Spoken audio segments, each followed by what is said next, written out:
2023 one day বিশ্বকাপে স্বাগতিক ভারতকে হারিয়ে শিরোপা জিতেছিল অস্ট্রেলিয়া। ওয়ানডে ফরম্যাটের আরেক টুর্নামেন্ট চ্যাম্পিয়ন্স ট্রফির লড়াইয়ে দুই দলের দেখা হয়ে যাচ্ছে এবার শেষ চারেই।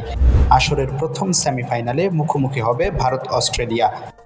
টানা তৃতীয়বারের মতো চ্যাম্পিয়ন্স ট্রফির ফাইনালে ওঠার লক্ষ্য নিয়ে মাঠে নামবে ভারত। অন্যদিকে 16 বছর পর ফাইনালে ওঠার স্বপ্ন অস্ট্রেলিয়ার। দুবাই আন্তর্জাতিক ক্রিকেট স্টেডিয়ামে বাংলাদেশ সময় দুপুর 3টায় মাঠে গড়াবে দুই প্রতিদ্বন্দ্বীর দ্বৈরথ।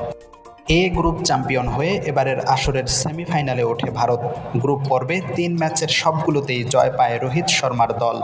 বাংলাদেশ ও পাকিস্তানকে 6 উইকেটে এবং শেষ ম্যাচে নিউজিল্যান্ডকে 44 রানে হারায় তারা।